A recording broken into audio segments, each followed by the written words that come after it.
nosotros. Muy buenos días, señor Álvarez. Hola, buenos días. Bueno, antes de ahondar en la reforma laboral, ¿qué le parece la escena que acabamos de ver, el primer cara a cara del año entre Pedro Sánchez y Pablo Casado? Es como si fuera un diálogo entre sordos, ¿no? No se escuchan. Yo creo que los decibelios tienen que bajar. La política tiene que hacerse para las personas, y hacerse para las personas quiere decir pensar en los gravísimos problemas que tiene la sociedad española, que tiene una parte de los ciudadanos y las ciudadanas de nuestro país, y que yo creo que esta escena, que por cierto es la que vemos cada miércoles que hay sesión de control, tiene que cambiar, hay que construir. ¿Teme que el Constitucional pueda derogar la reforma laboral que ha salido adelante en el Congreso, o la consideran ya irreversible? ¿Qué puede ocurrir? Para nada, yo creo que la reforma es irreversible. Hay un dato que es el que en estos momentos se está situando en términos jurídicos, que para mí es intrascendente, que es un diputado que se ha equivocado, que afortunadamente se ha equivocado, pero el dato no es ese. El dato es que ha habido dos tránsfugas que tenían una intención de voto, que su partido había manifestado una intención de voto, que mantuvieron oculto qué es lo que iban a votar, y que pretendían dar un golpe a la reforma laboral. Afortunadamente eso no se produjo, y hoy la reforma laboral es una realidad que va a durar. Yo creo que esta va a durar mucho tiempo, y más van a venir que también van a durar mucho tiempo. Porque esta reforma laboral no se hace por una crisis como se hizo la anterior. Esta reforma laboral se hace por la necesidad que tiene el país de avanzar hacia un nuevo modelo productivo, en el que es necesario que las personas estén más formadas, en el que es necesario que haya más estabilidad de las personas para poder adquirir conocimientos y confianza en sus puestos de trabajo. Las empresas van a producir con más calidad, tanto bienes como servicios. Es un camino que nos acerca a Europa y que nos aleja del camino que habíamos iniciado en el año 12, que nos acercaba mucho más a África que a Europa. ¿Mantiene que esta reforma va a provocar un descenso de 10 puntos en la tasa de temporalidad? Yo creo que incluso más. La cuestión fundamental es que es el punto, yo creo, más débil del sistema de relaciones laborales de nuestro país, si el Estado es capaz de dotar de medios a la Inspección de Trabajo, tanto de recursos humanos como técnicos, para poder hacer un control de la contratación. Realmente, si somos capaces de hacer eso, va a bajar más de 10 puntos la temporalidad, porque en realidad el contrato es el contrato indefinido, y el contrato temporal queda muy reducido, incluso no solo a las personas, sino al puesto de trabajo. Es decir, tú, si contratas a una persona temporalmente durante un periodo de tiempo que en ningún caso puede exceder de 18 meses en 2 años, ese puesto de trabajo lo tienes que ocupar por una persona que le hagas un contrato indefinido, porque lo que es indefinido es el puesto de trabajo. No es solo el contrato de la persona, sino es el puesto de trabajo que ocupa, ¿no? Y yo creo que eso nos va a dar un resultado magnífico. Habrá que cambiar culturas, creo que es un problema de tiempo también, porque en el campo tenemos que ir hacia los fijos discontinuos de temporada. Eso nos ayudará a llenar nuestros pueblos de la España vaciada. Si somos capaces en una zona de, no sé, de 100 kilómetros a la redonda, de ir sumando las diferentes cosechas que hay, haciendo contratos a tiempo parcial para esas personas, seguro que esas personas se van a sentar en el territorio. Es decir, creo que esto solo ha hecho que empezar, y es verdad que vamos a necesitar un tiempo para que se vaya produciendo este cambio de cultura. Pero esa temporalidad que tenemos o teníamos en España, ¿era un problema de vacío legal o se debe también a una economía sentada demasiado en el sector servicios? Bueno, yo creo que era un problema más que de vacío legal, de incumplimiento de la ley.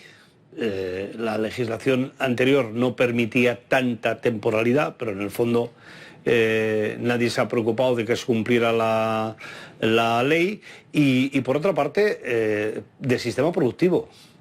Nosotros somos un país que de manera permanente estamos pensando en cómo producir más y no en que lo que produzcamos tenga unas características de calidad y de valor añadido determinado, ¿no? Por ejemplo, la comunidad autónoma de Baleares hace unos días llegó a un acuerdo con empresarios y con sindicatos para ordenar el turismo en las islas. ¿Y qué quiere decir eso? Quiere decir que el turismo en las Baleares va a tender a la calidad, no a la cantidad. Y eso que tiene implicaciones sobre la contratación, tiene implicaciones sobre la manera de trabajar de las camareras de piso, y va a tener también implicaciones sobre los salarios y la formación de los trabajadores. Ese es el cambio que tenemos que extender al conjunto de España y al conjunto de los sectores. Claro. Bueno, estamos viviendo, señor Álvarez, también una subida de precios con datos históricos y muy preocupantes. Los precios han quedado en el 6% en enero con respecto al año anterior y los salarios han subido un 2%. ¿Cómo se puede garantizar la capacidad de compra de los trabajadores en esta situación? Pues hay que subir los salarios. Y yo creo que eso es tan indiscutible como estoy diciendo. Ayer tuvimos la oportunidad de intercambiar opiniones en un foro justamente aquí en Toledo con la patronal, que no ve la subida del SMI y dice, yo creo que sin pensarlo mucho, las empresas no pueden trasladar el coste de la energía a sus productos. Eso no es verdad. Las empresas están trasladando el coste de la energía a sus productos. Por eso el IPC no solo sube el coste de lo que representa la subida de la luz, sino que sube eso más lo que representa la subida de los productos. Pero la cuestión es, los trabajadores y las trabajadoras, ¿a dónde repercutimos en la subida del coste de la vida? ¿O nos están diciendo que tenemos que bajar calidad de vida? A alguien que cobra 965 euros se le puede decir que baje calidad de vida, que no encienda la luz porque la calefacción ya no la va a poder poner, que cuando va a comprar baje un 10% la cesta de la compra.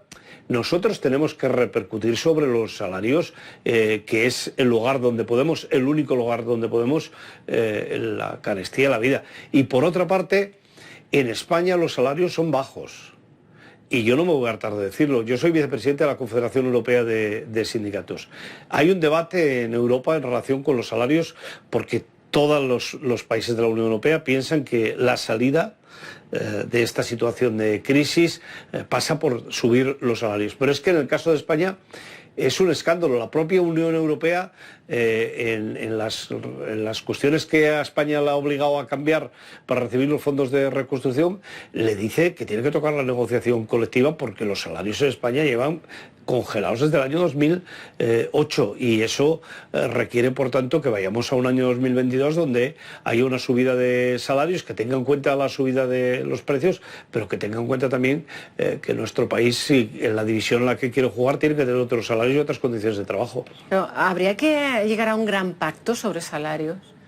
Nosotros es lo que queremos y de hecho llevamos reclamando a la Confederación Española de Empresarios que se constituya la mesa para renovar el acuerdo de negociación colectiva y que ahí no solo cerremos un pacto de rentas, que sea la base para que todos los convenios colectivos estén dentro de ese marco, sino que además podamos aprovechar para desarrollar aquellas cuestiones de la reforma laboral que han quedado justamente delegadas a la negociación colectiva. Vamos a ver eso si funciona, cuánto tiempo dura en arreglarse, pero mientras tanto nosotros no vamos a esperar. Los convenios colectivos se están negociando y los empresarios tienen que ser conscientes que o hay mejora de las condiciones o habrá conflicto. Y creo que el conflicto no es bueno ni para los trabajadores, ni para las empresas, ni para el país. Por tanto, vamos a pensar en subir los salarios. Creo que ese es el gran reto ahora, el acuerdo de la negociación colectiva. ¿Los convenios autonómicos tendrían que tener más peso en esa negociación colectiva, en esos convenios colectivos? Bueno, en realidad este es un debate que nace con la reforma laboral y que creo que tiene más que ver con el fuero que con el huevo. Es decir, creo que no tiene mucho que ver con el problema de fondo. En estos momentos los convenios colectivos provinciales, que son la inmensa mayoría, tienen un peso brutal en las relaciones laborales en nuestro país. Autonómicos hay muy pocos. Es decir, ni hay en Euskadi, ni hay en Cataluña, ni hay en Andalucía, ni hay en Castilla-La Mancha. Hay muy pocos. Hay, seguramente que estamos hablando de que no llega a 200 convenios autonómicos en toda España. Los convenios autonómicos no es tan sencillo hacerlos, porque si hiciéramos un convenio autonómico en Castilla-La Mancha, Toledo no sé si tendría que tener, por el propio costo de la vida de Toledo, no sé si tendría que tener las mismas condiciones que Cuenca o que Albacete. Por tanto, creo que este es un debate más de carácter constituyente, más de declaración de principios que de fondo. En todo caso, creo que hay que dar vida a la articulación de la negociación colectiva. Tiene que haber convenios estatales fuertes que cierren materias que no se pueden negociar en otros ámbitos, y que tiene que haber una negociación colectiva en cascada, que haya un lugar para poder adecuarlo en las comunidades autónomas e incluso en las provincias también, para que refleje ese coste de la vida, para entendernos. Bueno, aprovechando que está aquí en la tele pública de Castilla-La Mancha, ¿cómo ve el diálogo social aquí en la región? Bueno, yo lo veo francamente bien. Todo es mejorable, pero creo que el gobierno de las comunidades de Castilla-La Mancha es un gobierno de diálogo. El presidente Paje es un presidente de diálogo, de concertación, y en ese sentido además me parece que hace muy bien, porque gobernar Castilla-La Mancha, vivir en Castilla-La Mancha no es tan sencillo, ¿no? Tienes un vecino que es Madrid, que es todo lo bueno y todo lo malo a la vez. Lo bueno porque deriva turismo, porque da vida a la comunidad, pero también tiene el gran hándicap que normalmente roba talento, nos quita a aquellas personas que seguramente que si no estuvieran tan cerca, en lugar de ir a Madrid, se quedarían en Cuenca, en Toledo, en Albacete, y en ese sentido creo que es un acierto que el gobierno piense en gobernar con todos, porque eso le da fortaleza, ¿no? Yo creo que además hay una gran oportunidad ahora con los fondos de reconstrucción para poder industrializar Castilla-La Mancha. Castilla-La Mancha no puede vivir solo del turismo. Creo que sería un gran error pensar que el turismo es que nos va a generar el futuro de la comunidad, y en ese sentido fortalecer la industria, la formación de los trabajadores y de las trabajadoras son elementos desde mi punto de vista muy importantes que en estos momentos tiene en marcha el gobierno de Castilla-La Mancha. Tiene que cuidar los servicios. Yo ayer estuve en Torrijos visitando un centro de mayores. He tenido la oportunidad de hablar con las mujeres y con los pocos hombres que trabajan. Tenemos unos ratios que no son aceptables, unas infraestructuras que necesitan mejora. Creo que es conveniente, sobre todo en el sector de la dependencia, que tanto han padecido durante la pandemia, que el gobierno mire e intente buscar soluciones. En cuanto al incremento del salario mínimo interprofesional, se queda en 1.000 euros. No ha tenido el apoyo de la patronal. ¿Va a suponer la destrucción de empleo? No, para nada. Esto es una historia que siempre sale. En realidad, los sectores en los que más se aplica, que tiene más incidencia el salario mínimo interprofesional, que por ejemplo la agricultura, el año 21 tuvo un aumento del empleo de 60.000 trabajadores y trabajadoras. El salario mínimo, la subida del salario mínimo, lo que va a generar sobre todo son mejor situación para las personas que viven en una situación de gran dificultad, y mejora para la economía en general del país, porque alguien que cobra 965 euros y se lo subes a 1.000, esa diferencia la va a gastar. Va a ir a la tienda para poder dar de comer mejor a su familia, o va a ir a comprar algún bien o algún servicio que necesiten, y eso va a redundar finalmente en una mejora general de la economía de nuestro país. Está demostrado que no destruye empleo. Otra cosa es lo que dice el Banco de España, que Si no se subiera, podría crecer más el empleo, ya claro, y si en lugar de 965 euros estuvieran 200, pues igual en lugar del tractor continuamos utilizando los bueyes. Quiero decir que me da a mí la sensación que hay que pensar también en la productividad del país y en la actualización tecnológica del país. Y bueno, todavía hay más de 100.000 empleados que están en ERTE. Y además son la mayoría en el sector turístico.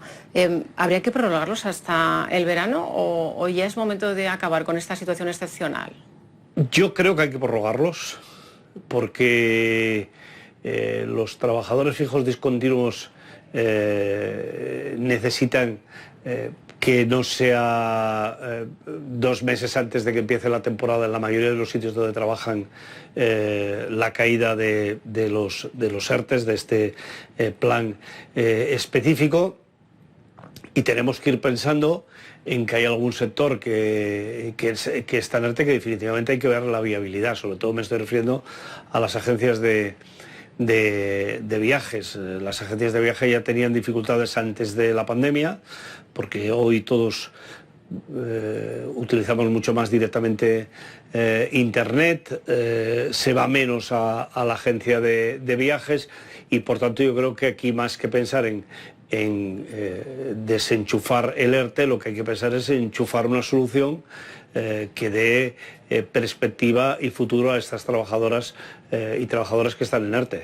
Hablando de perspectiva de futuro, ¿qué perspectiva de futuro político le ve a Castilla y León?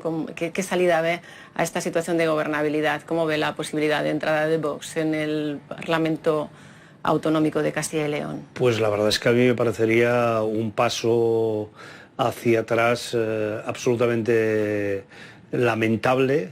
Creo que la ultraderecha hay que dejarla fuera de las instituciones.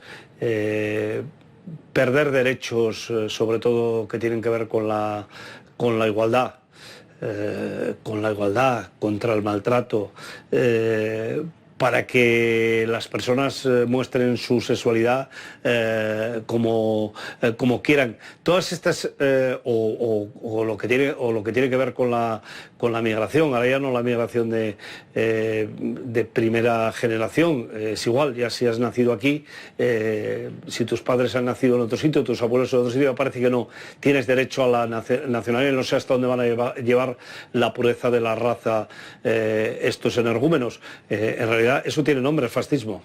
Y yo creo que al fascismo hay que pararle los pies, y la mejor manera de pararle los pies es que no entren en las instituciones. ¿Pero sería partidario de que el PSOE se abstuviera para facilitar la investidura de Mañueco? Bueno, esta es una de las posibilidades que ha situado, creo que el presidente del gobierno ayer, pero en todo caso a mí me parece que la solución, si no pasa por Vox, no pasa por Vox, como ocurre en Europa, como ocurre en Alemania, que el partido de la ex canciller Merkel no pacta, no hay intercambio de cromos porque no se den otras situaciones.